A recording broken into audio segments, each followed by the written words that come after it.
નમસ્કાર મિત્રો, મારું નામ ડોક્ટર દશરથ રોજા, લેક્ચરર જિલ્લા શિક્ષણ અને તાલીમ ભવન પાટણ.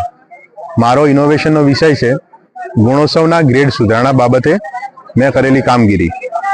સૌપ્રથમ તો ડાયટનું ફંક્શન જ એ છે કે શિક્ષકોને તાલીમ આપવી, પરંતુ આ ગુણોત્સવ ગ્રેડ સુધારણા અંતર્ગત માત્ર તાલીમ ન રહેતા મારી પાસે ડીઆરયુ શાખાનો ચાર્જ હોવાથી કઈ રીતે શાળાઓમાં આપણે કામગીરી કરી શકીએ કે જેથી કરીને એની ગુણાત્મક સુધારણા આપણે કરી શકીએ.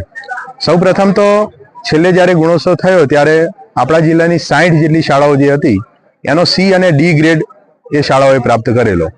આ સી અને ડી ગ્રેડ વાળી શાળાઓને અપડેટ કરવા માટે આપણે શું કરી શકીએ, તો એ માટે એક મનોમંથન કર્યું. સૌપ્રથમ તો તાલીમ તો વર્ષોથી થાય જ છે, પણ તાલીમ બહુ ઓછી રહેતા ખાસ કરીને આ શિક્ષકોને આપણે એક્સપોઝર કરાવીએ, એમને એક્સપિરિયન્સ આપીએ એવું વિચારેલું. અને એના અંતર્ગત સાંતલપુર તાલુકાની છેવાડાની શાળા છે ધોકાવાડા પ્રાથમિક શાળા, એની અંદર જ તાલીમનું આયોજન કરવામાં આવ્યું. આ 60 મિત્રોને ત્યાં જ બોલાવવામાં આવ્યા. સૌપ્રથમ તો આ શાળાની દરેક ઇવેન્ટ એ શિક્ષકો જુએ એ માટે પ્રાર્થના સભાથી જ દરેકને અમે પ્રાર્થના સભામાં ઇન્વોલ્વ કર્યા. બાળકોની ઇવેન્ટ એમને જોઈ અને ત્યારબાદ 1 કલાકનું સેશન અમે તાલીમનું ગોઠવ્યું. એ તાલીમની અંદર પણ એવા જ મુદ્દા લીધા કે ખાલી ને ખાલી માઇક્રોલી કે 1-2 સ્ટેપ જો થોડાક સુધારી દેવામાં આવે તો સીધા જ આપણા માર્ક્સમાં પ્લસ પોઈન્ટ થઈ જાય. તો એવા જ એવા મુદ્દાઓ જે હતા નોમિનલ કે મુદ્દાઓમાં થોડુંક ઇમ્પ્રુવમેન્ટ જો કરવામાં આવે તો સીધા જ આપણે સી ગ્રેડમાંથી બીમાં આવી શકીએ, ડીમાં હોય તો સીમાં આવી શકીએ. એટલે એની અમે ટૂંકમાં ચર્ચાઓ કરી.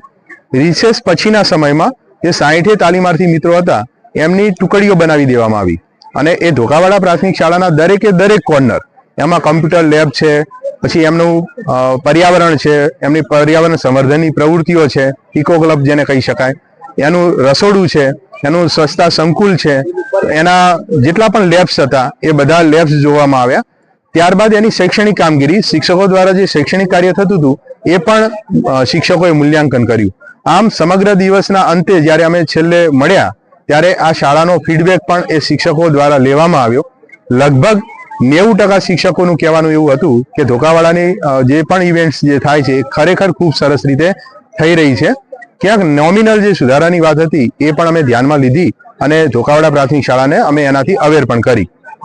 એટલે આ શાળાની એક્સપોઝરથી એ શિક્ષકોને જાણવા મળ્યું કે ખરેખર જિલ્લાની ઇન્ટિરિયર જો શાળા આટલું સરસ કામ કરી શકતી હોય તો આપણે તો એવા તાલુકાઓમાં છીએ કે જ્યાં ખરેખર આપણને બહુ સારી રીતે સગવડો ઉપલબ્ધ છે, તો એનો આપણે મહત્તમ ઉપયોગ કરી શકીએ. હવે બીજા દિવસે અમે તાલીમનું આયોજન ન કર્યું, પરંતુ આ 60 મિત્રોને અમે વધારે એક્સપોઝર મળે એ માટે એ અને એ પ્લસની જે શાળાઓ હતી એની એક્સપોઝર કરવા માટે અમે એમને મોકલ્યા. આ એ અને એ પ્લસની જે શાળાઓ હતી ને એને અમે લગભગ 10 દિવસ પહેલા પરિપત્ર કર્યો અને એમને અમે ઇન્ફોર્મ કર્યું કે તમારા ત્યાં 3 મિત્રોની ટુકડી આવશે અને તમારા ત્યાં સમગ્ર મૂલ્યાંકન કરશે. એટલે એમાં મજા એ વાતની આવી કે આ એ ગ્રેડની જે શાળાઓ હતી ને એ પણ એક્ટિવ બની ગઈ.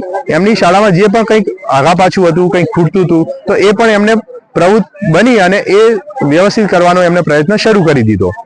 આ 3 મિત્રો જ્યારે પેરમાં એમની શાળામાં ગયા ત્યારે એમણે બધી જ વસ્તુઓ જોઈ, પ્રાર્થના સભાથી કરી અને છેલ્લે સુધી એમાં એની શૈક્ષણિક પ્રવૃત્તિઓ પણ જોઈ, શિક્ષકોના વર્ગખંડમાં જે શિક્ષણ કાર્ય ચાલતું હતું એ પણ જોયું, એના બધા જ ભૌતિકતાના જેટલા પણ ક્રાઇટેરિયા હતા, એની એસએમસી અથવા તો એના જે રોડમેપ કે એક્શન પ્લાન જે બનાવવાનો હતો એ બધી જ વસ્તુઓ એમને નિહાળી અને છેલ્લે એમના સ્ટાફ સાથે મીટિંગ કરી અને 3 મિત્રોને એમના વ્યૂ પણ આપ્યા કે આપણે આવતા દિવસોમાં જે કંઈ હજુ થોડી ઘણી ખામી છે એમાં આપણે શું ઇમ્પ્રુવમેન્ટ કરી શકીએ. તો આવી રીતે એ મિત્રો જે હતા એ ટુકડીમાં કામ કરી અને તૃતીય દિવસે અમે વાવલ પ્રાથમિક શાળા સમી તાલુકાની છે ત્યાં અમે બધા પાછા મળ્યા અને એ દિવસે આ જે ટુકડીમાં ગયેલા મિત્રો હતા એ મિત્રોએ જ એમને જે જોયેલું છે એના પોતે રિવ્યુ આપ્યા. એ શાળામાં ખૂબ શું સારું હતું, શું ખૂટતું હતું, તો એની પણ અમે નોંધ કરી, જેથી કરીને આવતા દિવસોમાં એ પ્લસની જે શાળા છે એને અમે માહિતી આપી શકીએ કે આપણે આટલી વસ્તુઓ હજુ પણ કાચી છે, જેથી કરીને આપણે એમાં સુધારો લાવી શકીએ. એટલે આમાં ડબલ કામ થયા. એ ગ્રેડની શાળાઓને પણ થોડુંક આપણે કમેન્ટ્સ આપી શક્યા અને પેલા મિત્રોએ એક્સપોઝર કર્યું તો એમને પણ જાણવા મળ્યું કે એ પ્લસમાં એવું તો શું છે કે જે આપણી શાળામાં નથી, તો એવું પોતે પોતાના ત્યાં એપ્લાય કરી શકે એ માટેનો એમને પણ એક આપણે તક આપી.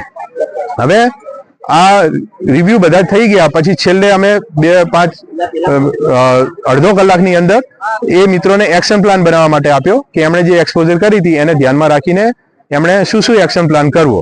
તો આવી રીતે સમગ્ર જે તાલીમ હતી એને એક્સપોઝર તરીકે લઈ અને પછી જે રિઝલ્ટ નેક્સ્ટ યરનું આવ્યું એની અંદર આ શાળાઓનું અપડેશન થયું. 60માંથી 47 શાળાઓ એવી હતી કે જે સીધી બી ગ્રેડમાં આવી. 13 શાળાઓ ત્યાં છે, એને ઇમ્પ્રૂવ કરવા માટેનો અમે નેક્સ્ટ યર પ્લાન કરીશું. Thank you.